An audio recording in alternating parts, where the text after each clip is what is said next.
다시 이제 그 국제인권법 학회로 넘어가죠.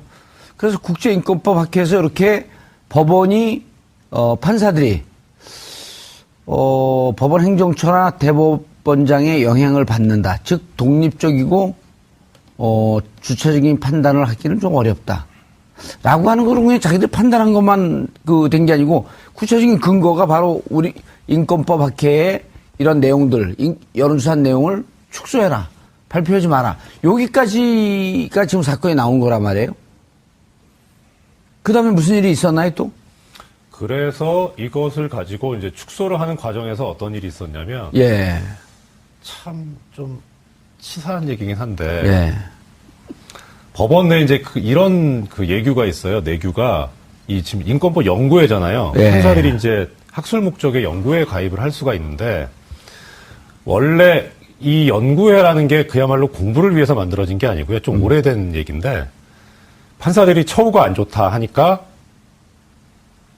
봉급을 올려줄 수는 없고, 대신에 이런 연구회 활동을 하면 거기에 예산 지원을 해주겠다. 이런 식으로 이제 편법으로 예산 지원을 하기 위해서 만들어 놓은 거예요.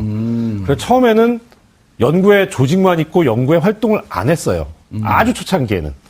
그런데 이제 새로 판사들이 들어오다 보니까 연구회 가입은 해야 되거든요. 가입은 했는데 가입도 안 하고, 가입을 하고 연구를 안 하니까 이상하잖아요. 판사들 양심에. 예. 그래서 공부를 하자. 이렇게 된 거예요. 공부를 실제 했어요. 하다가 보니까 분야가 뭐 이제 인권법도 있고, 뭐 노동법도 있고, 세법, 상법, 뭐 여러 가지가 있거든요. 그러니까 이것도 재밌고 이것도 재밌으니까 여러 개를 하겠다 하니까 이게 원래 예산을 주려고 만들어 놓은 건데 판사들이 중복 가입하게 되면 회원수가 늘어나잖아요. 1인당 얼마씩으로 나가거든요.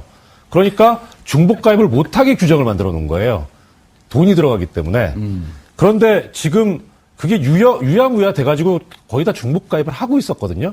그러다가 이번에 국제인권법 연구회 문제가 나올 때 대법원에서 그 예규를 들고 나오면서 중복 가입한 데 정리해라. 그리고 하나만 들어라. 정리하지 않으면 나중에 가입한 데를 탈퇴한 것으로 처리하겠다라고 했는데 인권법 연구회가 생긴 지가 제일 늦은 축에 속해요. 가장 최근에. 그렇죠. 그러니까 인권법 연구회 회원이 480명 있고 여기가 법원 행정처나 대법원장이 듣기에 불편한 혹은 보기에 불편한 여러 가지 활동을 하니 자, 2개, 3개 들어있는 거 다 정리하셔. 근데 판사들이 바쁘니까 정리할 시간도 없어. 또 어디 가서 이걸 뭐 그만두겠다 탈퇴 원서를 쓰는 것도 아니고. 그렇죠. 그러니까 그럼 만약 너희들이 이렇게 바빠서 그렇게 못하게 되면 가장 최근에 든 예. 딱 지금은 그건 국제인권법 연구회 아니에요. 거의 그렇죠. 국제인권법 연구회를 탈퇴한 것을 간주해서 결과적으로 국제인권법 연구회 예산도 줄이고 사람 수도 줄이고. 그 활동을 무력화시키겠다. 그렇죠. 그것을 아까 장 기자님 말씀하셨던 그 이모 판사한테 시켰어요. 너가 해라 그거를. 예, 그거 인수인계 받을 때 그것이 넘어온 거예요. 그것뿐만 아니라 하면서 이제 나온 얘기가 사법부에 블랙리스트 파일이 있는데 이것을 조금 더 인수인계 받고 그다음 거기 보충을 하라는 그런 업무 지시까지 받았다고 합니다. 그래서 거기서 문제가 있다라고 된 하는 거죠. 지시를 누구한테 받은 거예요, 이모 판사가? 그게 바로 임헌영 차장이라고. 여기에 관해서는 최근에 진상조사위원회에서 조사를 했는데 양형위원회 상임운영위원이었던 이규진. 이규진 이름이 나오더라고요. 했다고는 나옵니다. 예, 이규진이 이모 판사에게 블랙리스트가 있다. 뭐 그렇게까지 조사 결과 나온 건 아닌데 이제 그 이모 판사나 그쪽의 주장은 그렇게 돼 있고요. 주장은 그렇게 하는데 이제 전 그 대법관을 이 위원장으로 해서 진상조사위원회에서는 그때 당시 법원행정처장이 그 부분에 컴퓨터 파일 여는 거에 동의를 안 해서 그거를 열어보지 않고 진상조사 결과를 발표를 한 거예요. 그렇죠. 그러니까 거기는 전 처장이 변명은 거기는 보안과 관련된 중요한 그 비밀이 있기 때문에 열을 수가 없다. 이렇게 해서 열지를 않았어요. 처장이에요, 차장이에요? 법원 행정처장이죠. 처장이요. 예. 임헌영이 처장이에요? 아니. 그 임종원은 차장이고 그때 대법관인 그 법원 행정처장 고영한 대법관이 처장이 거부를 했죠. 거부를 했는데 그걸 사실은 그 핵심이 블랙리스트가 과연 말한 것 들은 것처럼 존재하는지를 조사를 해서 밝혀야 되는데 그 부분에 대해서는 배제를 하고 다른 사람 진술만 들어갖고 그 부분은 존재하는지를 판단 못하겠다 이렇게 이야기한 거예요. 근데 블랙리스트라는 게 뭡니까? 자기들에게 시키는 대로 판결을 하지 않는 사람들 리스트를 작성해 놓은 거 아니에요. 그게 실질적으로 인사에 영향을 미치는 거기 때문에 이게 문학의 블랙리스트하고 똑같은 겁니다. 법관 개개인이 독립해서 재판을 해야 되는데 그 블랙리스트가 존재한다는 것은 독립적으로 재판 안 했다는 거잖아요. 그리고 앞으로도 할 수 없다는 거니까 인사에 불이익을 주는데 어떻게 독립적인 재판을 하겠습니까? 이것이 만약에 존재하는 게 사실이라면 대법원 법원은 망하는 겁니다. 아니 블랙리스트 존재라고 하는 것은 우리 사회가 블랙리스트 때문에 지금 비서실장, 그러니까요. 조윤선 장관. 예. 근데 법원 내에서 자체적으로 블랙리스트가 있다? 그러니까 철저한 진상규명이 필요한 것이죠. 그러니까 만약에, 그러니까 지금 핵심은 이런 것 같아요. 양승태 대법원장, 혹은 또 양승태 대법원장이 아니더라도 그 밖에 또 다른 대법원장을 중심으로 해서 그야말로 수직 서열화되어 있는 법원 내 위계 구조가 있는 한 인사상 불이익 때문에 내가 인사상의 불이익이 우려되는데 제대로 된 판결 눈치 보게 되는 거고 자기 검열 끊임없이 하게 되는데 이러다 보면 양심에 반하는 판결을 할 수밖에 없는 상황이 되는 것이죠. 그러니까 이것에 대해서 더는 용인할 수 없다고 판단한 판사들이 자발적으로 새로운 제도 개혁이 필요하다, 법관의 독립이 필요하다, 사법 개혁해야 된다라고 요구하고 나선 것이기 때문에 이것이 제2의 사법 파동 이러면서 굉장히 큰 이슈로 부과되는데요. 정치권 안에서조차도 이 법원 개혁과 관련해서 대단히 보수적으로 보고 있더라고요. 제가 오늘 이 판사 출신 몇몇 정치인들한테 전화를 했는데 법원이 이렇게 간단한 조직이 아니다. 그러니까 진보적으로 안 된다라고 매우 뭐랄까 암울한 전망을 하더라고요. 그러니까 진보적으로 박범계의원이 그래요? 아니요, 딴 사람 왜 그러세요? 법원 조직을 보수적인 조직, 진보적인 조직을 바꾼다는 건 저는 있을 수 없는 건데. 비상식을 상식으로 돌리는 거 기본적으로 아니에요? 법관, 개개법관이 독립적으로 재판을 하도록 만들고 예. 그 제도나 문화가 그것을 제어하는 것은 제거를 해야 되는 겁니다. 제거를 하지 않으면 국민들의 재판 청구권이 침해당하는 거거든요. 그럼요. 지금 블랙리스트가 존재한다는 것은 대법원장을 필두로 해서 위선해서 저 판사는 저 사람은 성골, 저 사람은 진골, 저 사람은 육두품 이렇게 정해놨다는 거 쟤한테 재판 주면 아닙니까? 안 돼. 쟤한테 재판 그렇죠. 주면 우리 입맛에 맞는 판결이 안 나와. 예. 이런 거 아니에요. 그리고 사실상 원세훈 아니, 그래요, 안 그래요? 그렇죠. 예. 원세훈 국정원장 공직선거법 위반 사건들도 사실은 1심 판사가 배당하는 것들도 사실은 국민들이 상당히 의혹을 제기 많이 했잖아요. 예. 그래서 그게- 1심에서 원세훈 전 국정원장 판결을 보면 대표적이네요. 1심에서 국정법 위반. 네. 그러나 선거법 위반이 아니다. 네. 국정법 위반은 선거에 관여했기 때문에 위반된 거거든요. 그렇죠. 근데 선거법 위반 아니다? 네. 근데 이제 2심에서 뒤집힌 거 아니에요, 이게? 그렇죠. 좀 이제 양심적인 판사지. 아니, 나 옷 벗을 때 됐으니까 해보려면 해봐. 그러고 선거법 유죄. 그 다음 국정법 무죄. 둘 다 유죄됐나요?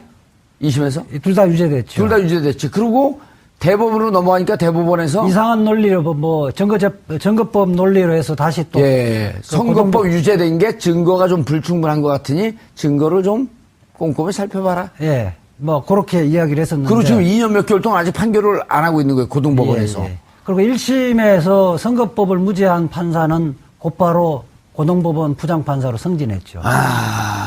그러니까 특히 야. 예컨대 이석기 내란음모 사건 이런 거 중요 사건도 1심 재판부도 고등법원 재판부도 이 법원 행정처 라인 원래 경험을 했던 사람에게 배당을 한 그거는 법원에서는 말하자면 뺑뺑이 돌려서 했다 그러지만은 일반인들은 그렇게 생각하고 있어요. 생각하지 않죠. 중요 사건, 정치적이거나 사회적 파장이 큰 사건은 자신들이 믿는 판사들한테 사실상 배당을 한다는 거죠. 이정열 부장판사님, 전 부장판사님.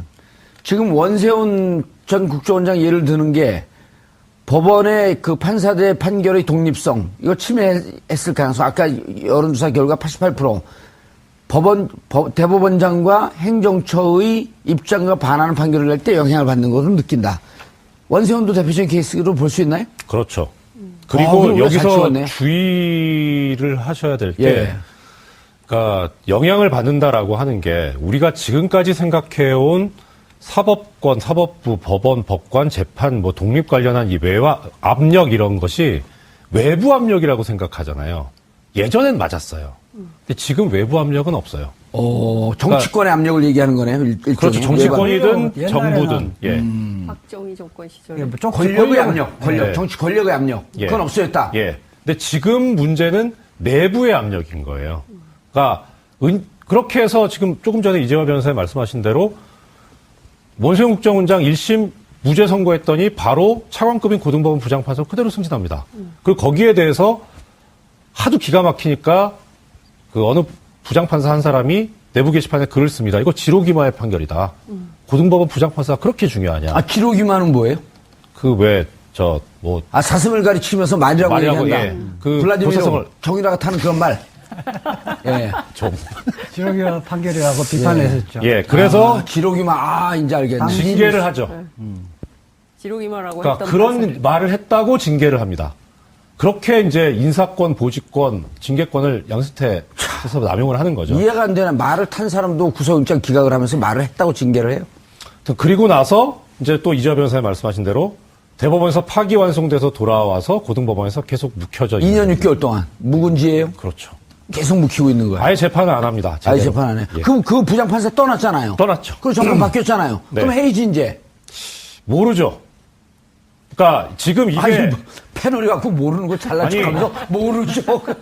그 사람이 지금 그러니까 이게 어떤 영향이나 외압이나 이게 문제가 아니라 예. 판사들 자체가 이제 그런 오랫동안 암흑기를 거쳐오다 보니까 알아서 스스로 된다. 순치되거나 변화가 돼버린 거예요. 그리고 끊임없는 그러니까 자기가 예, 말하는 누가 거죠. 시켜서 이렇게 된 게 아니라 그러니까 거기에서 정의롭게 저항하는 이정열 판사나 서기호 판사 이런 분들은 나오고. 에이, 그거로서 저는 나는 한다. 빼주세요. 저는 빼주세요. 그러니까 가장 법관 아니, 제 얘기가 맞아요, 안 맞아요? 그러니까 거기서 저항하고 하고 싶은 사람 저항을 해도 찍히니까 못 있는 거 아니에요. 사실은 사실대로 얘기하는 사람들은. 제 얘기라서 참 정말 그런데 그럼 자신이 정의롭다 생각 안 하는 거예요? 아니 정의는 됐고요. 그러니까 이제 인사 같은 경우에 제가 울산에 1년 있다가 그다음에 창원에서 2년 넘게 있었거든요. 예. 그러니까 계속 지방만 보내요. 아. 그러니까 왜 윤석열 검사 지금 네. 중앙지검장 뭐 그렇죠. 대구 예. 대전 이렇게 보내버리듯이 근데 정의롭지 않은 판사라고 하면 불의한 판사인데 불의한 판사를 왜 지방으로 돌릴까요? 아니 뭐 이정열 판사님에 대해서는 국민들이 다 알고 있기 때문에 정의롭다고. 그럼요. 예.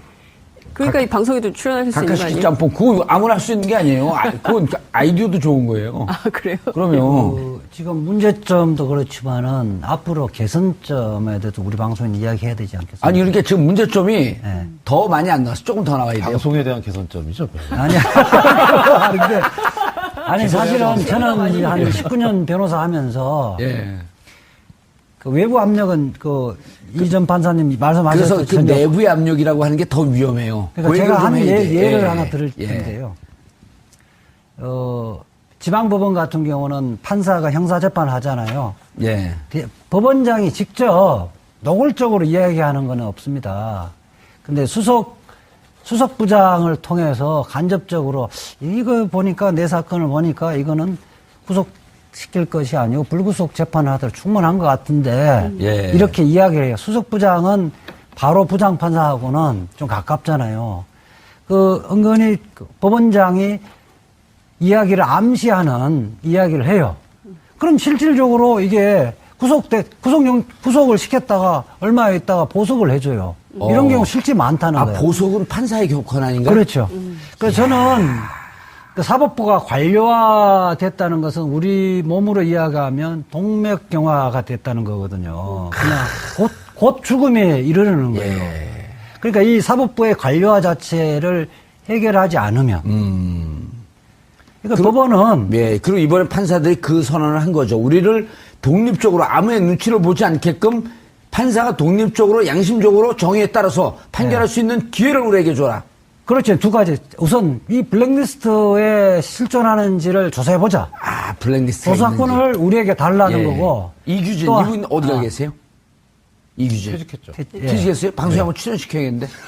그렇게 하고 법관들도 실질적 사법행정권에 그 목소리를 낼 수 있는 게끔 제도화 시켜달라. 예. 그 다음에 비대화되고 있는 법원행정처 이걸 과감하게 혁파를 해라. 협파하고 거기 일반 직원이 들어가 있으면 안 되나요? 꼭 판사들이 있어야 돼요?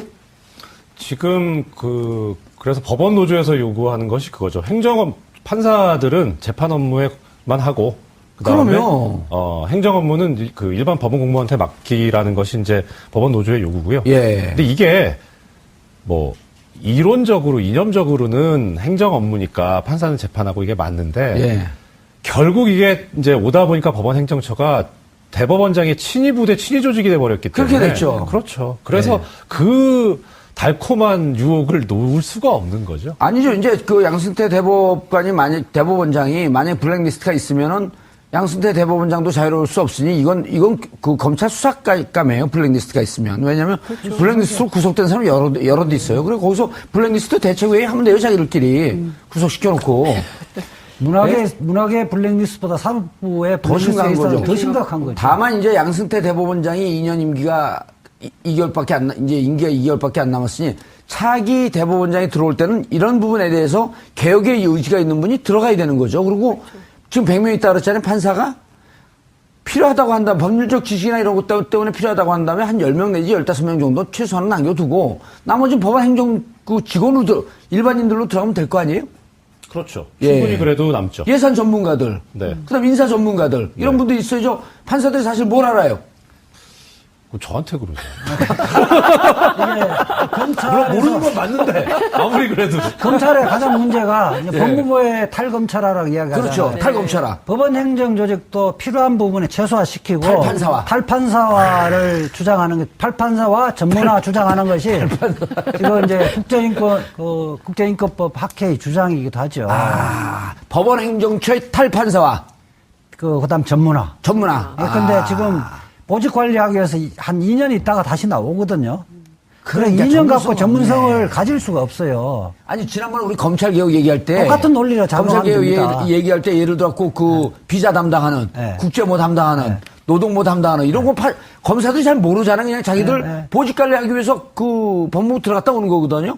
여기도 마찬가지로 그 법원에서 행정조직에서 행정고시가 따로 있어요. 예. 근데 여기도 그 법무부하고 마찬가지로 실국장들은 다 판사가 다 장악하고 있어요. 네, 발나. 열이 오르니까 이제 잠이 깨네. 근데 지금 그 대한민국은 민주정부고 삼권 분립의 국가이잖아요. 근데 양승태 대법원장이 박근혜 정부와 코드를 맞추면서 실제로 평판사들 혹은 또 부장판사들을 대상으로 해서 블랙리스트를 만들어서 관리를 했다면 그 자체로 이거는 불법적 요소가 있는 것이고 본인 스스로도 물러날 수밖에 없는 처지에 놓이는 거 아닌가 싶거든요. 근데 지금 정치권에서 슬슬 흘러나오는 얘기를 종합해보면 임기가 2달밖에 남지 않았는데 그런 분을 뭐 굳이 나가라고 해야 되느냐라는 이야기가 나오거든요. 그렇지만 실제로 이 문제가 쟁점이 되어 있고 구체적으로 이 제대로 조사조차도 안 된 거잖아요. 컴퓨터도 열어보지 않고 그냥 조사를 덮은 케이스이기 때문에 실제로 누가 어떤 방식으로 블랙리스트를 만들어서 판사들을 관리했다라는 것이 빨리 조사에 착수를 해야 되는 것이고요. 착수해서 결과가 나오면 그에 대해서는 양승태 대법원장이 책임을 져야 된다. 아니 그 이정열 부장판사님, 전 부장판사님 그분이 갔더니 컴퓨터가 먹통이었다는 거 아니에요? 깡통 컴퓨터였다는 깡통이 거. 돼 있었죠. 예. 그리고 여기에 전에 무슨 자료가 있었냐? 다니면서 다 이 USB로 복사를 해봤다는 거 아니에요? 네, 그렇죠. 복사를 해왔는데 그러다 보니까 대법원에서 너 뭐 이상한 짓을 하고 다니냐? 그러니까 이번에 그 판사회의 할 때도 이게 쟁점이 됐었잖아요. 그렇죠. 원래대로 복원을 시켜라. 거기 뭐가 있었는지. 네. 다 그렇죠. 찾자 이거를. 네. 그거 관련해서 이제 좀 의문스러운 것이 그거예요. 왜 아까 말씀하셨잖아요. 그 법원행정처장이 보안 자료가 있을 수 있기 때문에 이것은 그 조사할 수 없다, 공개할 수 없다. 뭐 명분은 그런데 그것을 열어봐서는 안 되는 이유가 있지 않았을까는 생각이 들어요. 그러니까 이것은 뭐냐면 일단 그 증언, 그러니까 후임자가 와서 인수인계를 받으려고 했더니 하드디스크가 전부 다 싹 그 파일이 지워진 깡통 PC더라. 그래서 업무 자료를 따서 인수인계 받아야 할 정도로 바빴다. 이런 얘기. 그다음에 열어주지 않은 얘기. 그러면 결국 이것은 이제 어느 정도까지는 지웠는데 훼손을 했는데 소위 말하는 뭐 우리 그 디지털 포렌식 해가지고 포렌식법으로 다 복구시킬 수 있는 거죠. 그거까지 갔을 때 살아날 것을 우려했던 것 아닌가. 그렇게 막았던 하드 것이. 자체도 바뀐 거 아니에요? 그래서 그 다음 든 생각이 이제 이거예요. 이 정도 이제 됐으면, 이 정도 됐으면 그 안에 있는 하드디스크 자체를 바꿨거나 통으로 바꿨을 것 같은데. 아니면은, 그래서 저도 지금 궁금한 게 그거예요. 제가 법원 있을 때 보면은 판사들 이제 컴퓨터 업무용 PC 쓰잖아요. 그러다가 뭐 이제 시간이 지나면 좀 구식이 될 거 아닙니까? 예. 그거를 판사들은 이제 신형 컴퓨터로 바꿔주고 예. 판사들 컴퓨터를 이제 일반 법원 공무원한테 보내줍니다. 이렇게 축축축 가요. 그래서 만약에 제 컴퓨터가 이제 블랙리스트가 있는 PC였다. 예. 얘가 부적절한 것 같습니다. 이재화 변호사님께서 판사인데 예. 이재화 변호사님 업무용 PC에 블랙리스트가 있었다. 예. 근데 이게 구형이 됐어요. 그래갖고 이 컴퓨터가 저한테 옵니다. 예, 제가 이제 일반직 공무원이에요. 예. 그러면은 여기서 이제 이거를 포렌식 해보면 나올 거 아니에요. 예. 그러니까 이게 일로 갔는지는 대장의 번호를 보면 추적 다 가능해요. 나오죠. 예. 그런데 이게 한 대씩 오는 게 아니라 예. 정봉주 와장창. 판사님 것도 있고 장윤선 판사님 것도 있고 그러니까 이쪽으로 가고 이렇게 가고 하는데 하드만 바꿔버리면 되죠. 그럼 그다음에 이건 어디로 갔는지 모르죠. 그러니까 이런 짓까지 했을까 싶긴 한데 이렇게까지 됐다면 사실은 거의 찾아내기 어려운 상황이에요. 아니요, 그 블랙리스트 자체가 사회적으로 문제가 됐기 때문에 제가 보기에는 하드를 바꿨을 가능성이 있어요. 그냥 그것을 디가우징이나 이런 방식으로 해갖고 지우지 않고 그러니까요. 그게 좀 걱정스러워요. 포렌식으로 다 복구가 되잖아요, 웬만하면. 그래도 저는 법원에 좀 오래 있어서 그래서 좀 애정이 남아있는지 모르겠지만 설마 그렇게까지 하랴라는 생각은 들기는 해요. 그렇게까지. 조사를 거부했다는 것은 예, 그렇죠. 블랙리스트가 없으면 조사를 거부할 이유가 없잖아요. 거기 어딘가 있겠다. 그럼요. 아까 하지 않았으면 다 까면 되는 거예요. 예. 뭔가 찜찜하니까 거부를 하는 거거든요. 아니, 그러니까 그 서류를 보면 안 되게 해서, 왜냐면 개인 자료 이런 게 있었다라고 하니까 또 그 컴퓨터 공학과 출신의 판사가 그걸 일일이 다 쓴 거 아니에요? 내부 통신망에다가 무슨 얘기냐? 하나씩 검색해갖고 개인정보라고 하게 되면 열지 말고 찾았고 열어보자 다 블랙리스트인지 아닌지. 그러니까 이제 거기에 대해서는 더 이상 답변을 안 해. 꿀봉은 벙어리야. 근데 그러니까 법원이 굉장히 성역화되어 있는 거죠. 심각한 정도로. 지금까지 그 얘기했어요. 그러니까요. 예. 깨야 된다는 거죠. 성역을. 그래서 자 이제 마지막으로 이정열 전 부장판사님. 말 길어. 이정열 전 부장판사님 9자야. 이 판 그럼 끝날 걸. 타석에서는 그러시잖아요. 방송이니까. 사판. 근데 자 예. 그러면 이번에 요구한 결의 사항 좀 소개해 주세요. 전체적으로 네 가지가 있는데요. 예. 일단 지금 이제 이 문제됐던 사건, 사법행정권의 을 남용했다는 의혹, 예. 그다음에 블랙리스트 관련해서 추가 조사를 하자. 예, 추가 조사를 하자고 그랬고요. 예, 이게 한목급이죠. 저기 있네. 저 읽어주세요. 그다음에 사법행정권 남용에 관련된 사람들 업무에서 배제를 시켜라라는 거 하고요. 아하. 그다음에 이제 이번에 있었던 법관 회의를 상설화시키자라는 얘기가 있고요. 예. 그다음에 양대법원장이 입장을 표명하라. 예. 이런 네 가지가 그런데 됩니다. 사법부 블랙리스트 추가 조사를 자체 조사하겠다는 거 아닌가요? 자체 조사는 어디서 나온 거예요?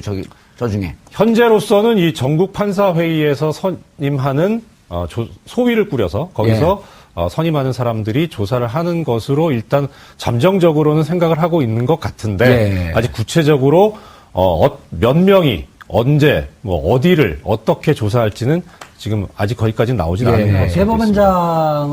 대법원장에게 조사권을 그 위원회에게 좀 넘겨달라. 그 예. 요구까지 하신 걸로. 그렇죠. 예. 그리고 이제 저걸 오늘 양승태 대법원장에게 넘겼고. 예. 이렇게 되는 거죠. 아까 임기 2개월 얘기했는데, 만약 여기에 불법성이 있다든지, 혹은, 법원들에 대해서, 법관들에 대해서 블랙리스트가 있었다고 한다면, 임기와 무관하게, 이건 법적으로 조사해야 되는 거 아니에요? 당연하죠. 그리고 한우가 남았더라도, 불명예 퇴진을 시켜야 되는 거죠. 그렇죠. 그리고, 감옥 가고 싶어? 그렇게 해야 되는 거죠. 깜짝이야. 본인이 물러나지 않으면 탄핵 위에 방법이 없어요. 그래요? 탄핵하기에는 2달 안에 탄핵하기는 어려운 국민들이 뭐 탄핵이 익숙해졌으니까요, 이제. 예. 알겠습니다. 다시. 거예요. 그렇죠. 그러니까 거기는 전 처장이 변명은 거기는 보안과 관련된 중요한 그 비밀이 있기 때문에 열 수가 없다. 이렇게 해서 열지를 않았어요. 처장이에요, 차장이에요? 법원 행정처장이죠. 처장이요. 예. 임헌영이 처장이에요? 아니, 그 임종원은 차장이고 임종원. 그때 대법관인 그 법원행정처장 고영한 대법관이 처장이 거부를 했죠. 거부를 했는데 그걸 사실은 그 핵심이 블랙리스트가 과연 말한 것, 들은 것처럼 존재하는지를 조사를 해서 밝혀야 되는데 그 부분에 대해서는 배제를 하고 다른 사람 진술만 들어갖고 그 부분은 존재하는지를 판단 못하겠다 이렇게 이야기한 거예요. 근데 블랙리스트라는 게 뭡니까? 자기들에게 시키는 대로 판결을 하지 않는 사람들 리스트를 작성해 놓은 거 아니에요. 그게 실질적으로 인사에 영향을 미치는 거기 때문에 이게 문학의 블랙리스트하고 똑같은 겁니다. 법관 개개인이 독립해서 재판을 해야 되는데 그 블랙리스트가 존재한다는 것은 독립적으로 재판 안 했다는 거잖아요. 그리고 앞으로도 할 수 없다는 거니까 인사에 불이익을 주는데 어떻게 독립적인 재판을 하겠습니까? 이것이 만약에 존재하는 게 사실이라면 법원은 망하는 겁니다.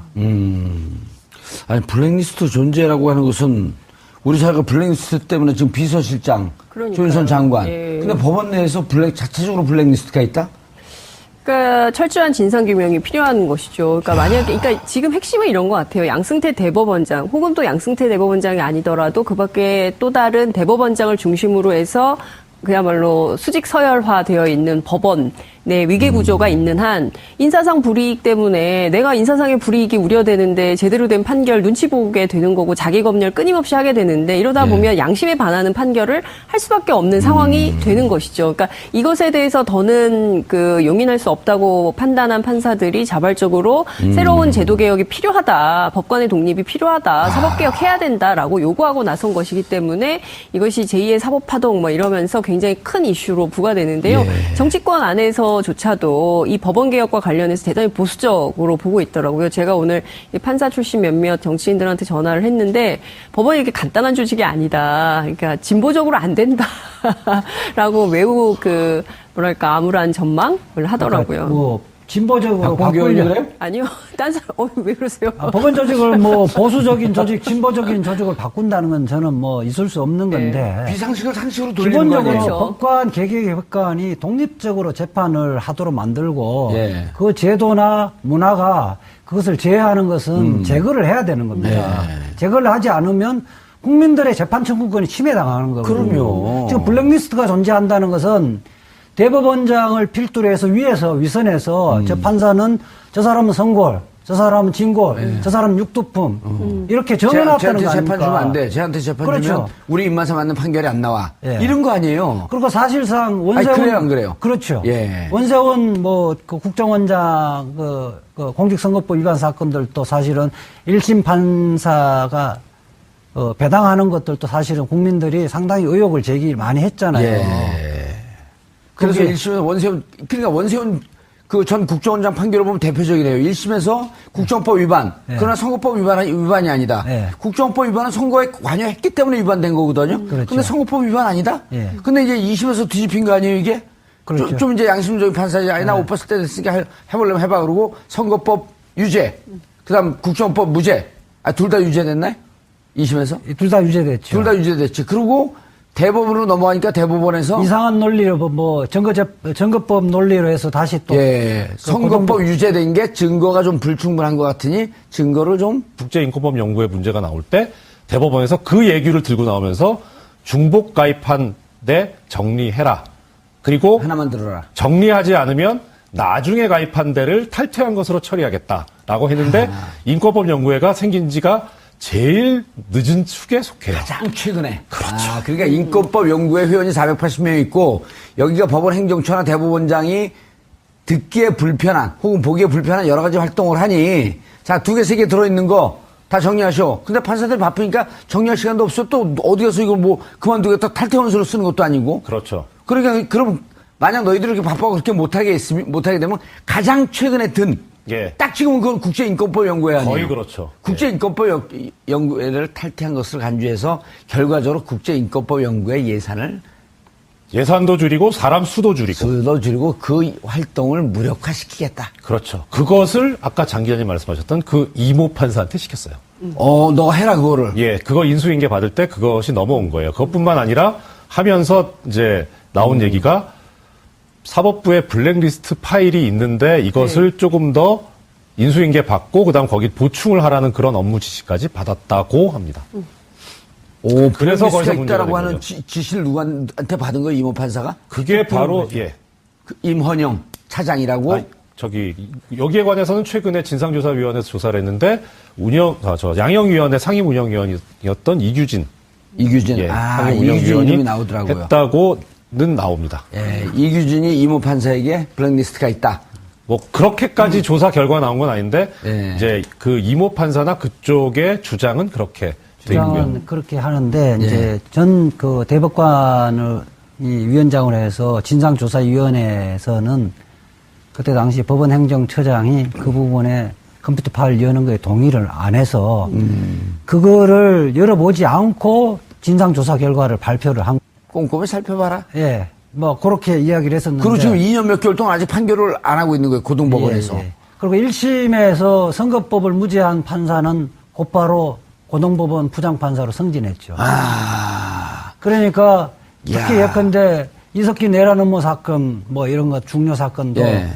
1심 재판부도 고등법원 재판부도 이 법원 행정처 라인 원래 경험을 했던 사람에게 배당을 한 그거는 뭐 법원에서는 말하자면 뺑뺑이 돌려서 했다 그러지만은 일반인들은 그렇게 생각을 하고 있어요. 생각하지 않죠. 중요 사건, 정치적이거나 사회적 파장이 큰 사건은 자신들이 찍어서 믿는 네, 판사들한테 사실상 배당을 한다는 거죠. 이정열 부장판사님, 전 부장판사님. 지금 원세훈 전 국정원장 예를 드는 게 법원의 그 판사들의 판결의 독립성, 이거 침해했을 가능성, 아까 여론조사 결과 88%. 대법원장과 행정처의 입장과 반하는 판결을 낼 때 영향을 받는 것으로 느낀다. 원세훈도 대표적인 케이스로 볼 수 있나요? 그렇죠. 그럼 그리고 우리가 잘 여기서 치웠네. 주의를 하셔야 될 게, 예. 그러니까 영향을 받는다라고 하는 게 우리가 지금까지 생각해온 사법권, 사법부, 법원, 법관, 재판, 뭐 독립 관련한 이 외화 압력 이런 것이 외부 압력이라고 생각하잖아요. 예전엔 맞았어요. 근데 지금 외부 압력은 없어요. 정치권의 압력을 얘기하는 거네요. 일종의. 그렇죠. 정치권이든 옛날에는- 정부든. 예. 박정희 정권 시절에. 예, 좀 권력의 압력, 네. 정치 권력의 압력. 예. 그건 없어졌다. 예. 근데 지금 문제는 내부의 압력인 거예요. 그러니까 그렇게 해서 지금 조금 전에 이재화 변호사님 말씀하신 대로 원세훈 국정원장 1심 무죄 선고했더니 바로 차관급인 고등법원 부장판사로 그대로 승진합니다. 그리고 거기에 대해서 하도 기가 막히니까 그 어느 부장판사 한 사람이 내부 게시판에 글을 씁니다. 이거 지로기마의 판결이다. 고등법원 부장판사가 그렇게 중요하냐. 다시 이제 그 국제인권법 학회로 넘어가죠. 그래서 국제인권법 학회에서 이렇게 법원이, 판사들이, 법원 행정처나 대법원장의 영향을 받는다. 즉, 독립적이고, 주체적인 판단을 하기는 좀 어렵다. 라고 하는 거는 그냥 자기들 판단한 것만 된 게 아니고 구체적인 근거가 바로 우리 인권법 학회의 이런 내용들, 여론조사한 내용을 축소해라. 발표하지 마라. 여기까지가 지금 사건이 나온 거란 말이에요. 그 다음에 무슨 일이 있었나요 또? 그래서 이것을 가지고 이제 축소를 하는 과정에서 어떤 일이 있었냐면 예. 참 좀 치사한 얘기긴 한데 예. 법원 내에 이제 이런 예규가 있어요. 내규가 지금 인권법 연구회잖아요. 예. 판사들이 이제 학술 목적의 연구회에 가입을 할 수가 있는데 원래 이 연구회라는 게 그야말로 공부를 위해서 만들어진 게 아니고요. 좀 오래된 얘기인데 판사들이 처우가 안 좋다 하니까 봉급을 올려줄 수는 없고 대신에 이런 연구회 활동을 하면 거기에 예산 지원을 해주겠다. 이런 식으로 이제 편법으로 예산 지원을 하기 위해서 만들어 놓은 거예요. 그래서 처음에는 연구회 조직만 있고 연구회 활동을 안 했어요. 아주 초창기에는. 그런데 이제 새로 판사들이 들어오다 보니까 연구회 가입은 해야 되거든요. 가입은 했는데 가입도 안 하고, 가입을 하고 연구를 안 하니까 이상하잖아요. 판사들 양심에. 예. 그래서 공부를 하자. 이렇게 된 거예요. 공부를 실제 했어요. 하다가 보니까 분야가 뭐 이제 인권법도 있고, 뭐 노동법도 있고, 세법, 상법, 뭐 여러 가지가 있거든요. 그러니까 이것도 재밌고 이것도 재밌으니까 여러 개를 하겠다 하니까 이게 원래 예산을 주려고 만들어 놓은 건데 판사들이 중복 가입하게 되면 회원수가 늘어나잖아요. 1인당 얼마씩으로 나가거든요. 그러니까 중복 가입을 못하게 규정을 만들어 놓은 거예요. 돈이 들어가기 때문에. 그런데 지금 그게 유야무야 돼가지고 거의 다 중복 가입을 하고 있었거든요. 그러다가 이번에